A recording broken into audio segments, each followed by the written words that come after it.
Nous avons vu philosophie et sens commun. Donc, on va voir le quatrième point, c'est-à-dire aperçu historique. Alors, quand on parle d'aperçu historique, effectivement, on parle de l'origine. D'accord? De l'origine. C'est-à-dire, quelle est l'origine de la philosophie? D'où vient la philosophie? Qui a créé la philosophie? D'accord? Dans quel contexte et dans quelle situation? Donc, c'est ça qu'on va voir tout de suite. Aperçu donc historique. Et nous allons aborder la question la brûlante question effectivement des origines, puisque là aussi, ça pose vraiment problème, tout comme justement la définition. Alors, par rapport aux origines de la philosophie, on retient que la philosophie est née en Occident. La philosophie est née en Occident. En Occident, c'est-à-dire donc dans la Grèce antique, plus particulièrement dans les villes de Milet et d'Éphèse. D'accord? Dans les villes de Milet et d'Éphèse. Donc, officiellement, effectivement, on retient que la philosophie est née donc en Occident, dans la Grèce antique, plus particulièrement dans les villes de Milet et d'Éphèse. D'accord? Alors, qu'est-ce qui explique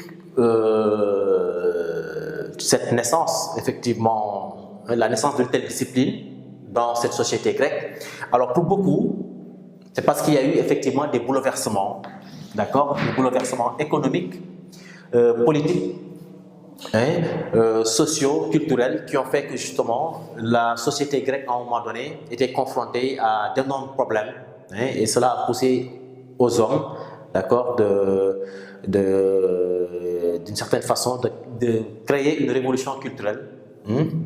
Et c'est dans ces conditions effectivement que la philosophie donc est née en Grèce. Alors pour d'autres, comme par exemple le philosophe Engels, donc Engels, lui, il pense, effectivement, entre autres, il y a la question des bouleversements sociaux, d'accord, mais il y a surtout ce qu'on appelle l'esclavage. L'esclavage.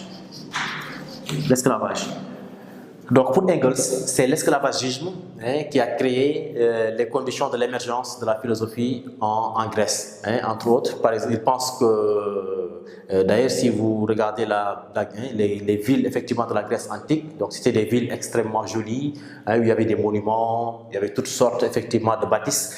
Alors Engels pense que parce qu'ils avaient des esclaves, et ce sont ces esclaves effectivement qui ont fait l'essentiel effectivement de ces travaux, et que donc les Grecs, après avoir réglé tous leurs problèmes ou leurs besoins, en tout cas d'ordre matériel, se sont livrés à cette activité rationnelle justement qui est la philosophie. Donc ils ont eu le temps, le cadre, le contexte effectivement pour pouvoir philosopher et développer effectivement cette discipline. Donc voilà entre autres les principales causes, en tout cas de l'émergence de la philosophie en Grèce. Effectivement, il y a eu aussi d'autres raisons. Alors, ceci donc a fait qu'à un moment donné, donc en Grèce toujours, il y a eu effectivement la création des écoles, donc des écoles philosophiques. Alors, parmi les précurseurs, on peut, ou en tout cas les fondateurs effectivement de cette discipline, il y a d'abord les présocratiques, les présocratiques. Alors, il y a aussi Socrate. D'ailleurs, lui, il est considéré comme étant le père. Il est considéré comme étant le père de la discipline. Donc, il y a les présocratiques, il y a Socrate, et aussi effectivement les successeurs de Socrate. Donc, les successeurs de Socrate, donc c'est-à-dire Platon, Aristote, entre autres. Donc, en gros, effectivement, voilà ce qu'on peut retenir donc, par rapport à l'aperçu historique, c'est-à-dire à l'origine de la philosophie. Mais c'est une question, effectivement, qui est extrêmement complexe et qui pose problème, d'accord? Parce que dire que la philosophie est née en Occident, dans la Grèce antique, cela veut dire aussi que peut-être ailleurs, il n'y a pas eu de philosophie, que les autres n'ont pas philosophé, n'ont pas développé de réflexion philosophique, et que la philosophie est exclusivement occidentale, etc. Donc pour beaucoup, c'est une idéologie Donc, il y a des gens qui ne sont pas tout à fait d'accord. C'est le cas, par exemple, de Cheikh Anta Diop. C'est le cas de Cheikh Anta Diop, par exemple. Alors, pour lui, pour Cheikh Anta Diop, justement, c'est un problème. Alors, c'est pas un avis, effectivement, qu'il a donné comme ça, bien sûr. Il a écrit dans son ouvrage qu'on appelle donc Nation Nègre et Culture. Nation Nègre et Culture. Voilà, donc il explique dans son ouvrage, d'accord, qu'en réalité, il ne l'explique même pas, parce qu'il fait que reprendre les thèses qui étaient déjà là et puis les écrits effectivement de certains penseurs, de certains grands philosophes, tels que Hérodote, d'accord, Diodore de Style, Strabon, donc tous ces gens-là qui ont écrit et qui ont laissé ici des témoignages très clairs, et ils disent eux-mêmes avoir reçu leur savoir en Égypte antique. Dans l'Égypte antique. L'Égypte antique. Bon, rappelons au passage que par exemple pour Cheikh Anta Diop, l'Égypte antique était effectivement dominée par des Noirs. Bon, on ne va pas entrer effectivement, c'est pas ce qui nous intéresse ici aujourd'hui. Mais ce que révèle Cheikh Anta Diop dans Nation Nègre et Culture, c'est qu'effectivement beaucoup de penseurs grecs, comme Platon, comme Diodore de Style, comme Strabon, tous ces gens-là ont fréquenté l'Égypte antique. Et c'est là où effectivement ils ont appris beaucoup de choses. Ils ont même dit que leurs maîtres étaient des Noirs, des prêtres noirs, effectivement, ou des penseurs noirs, d'accord, qui les ont éduqués et enseignés, etc. Donc, par exemple, cette thèse remet en cause, d'accord, le fait qu'effectivement qu'on remette en cause effectivement la thèse de la philosophie de l'Occident comme effectivement berceau donc de la philosophie. Alors, il n'y a pas que Cheikh Anta Diop, mais d'un point de vue général, puisque la philosophie c'est une activité rationnelle, une activité rationnelle, donc on ne peut pas dire que cette activité est exclusivement grecque.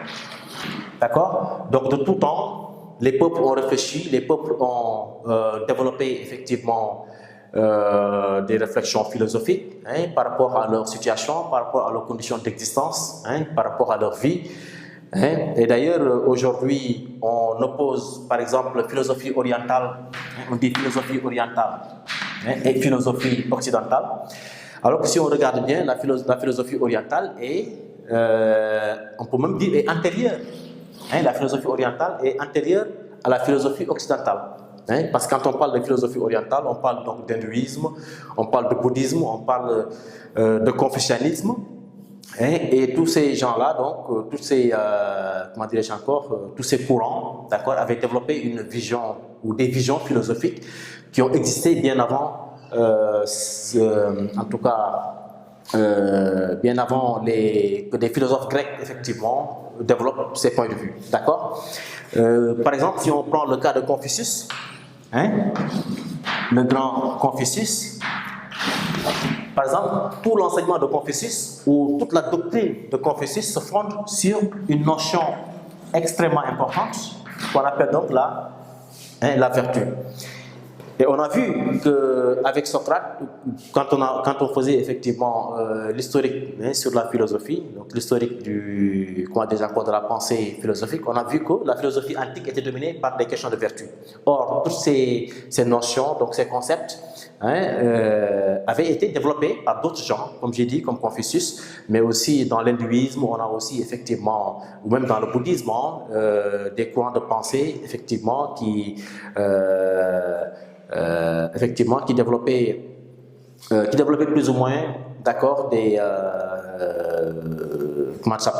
réflexions ou des pensées qui sont même pour certains qui ont été repris par les philosophes occidentaux, excusez-moi.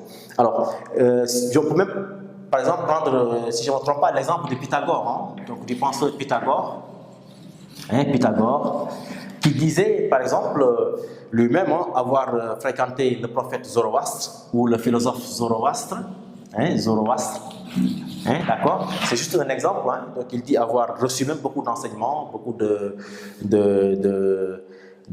effectivement, oui, d'enseignements, beaucoup de leçons donc du philosophe ou du prophète, si vous voulez, hein, c'est Solon, d'accord, Zoroastre, d'accord?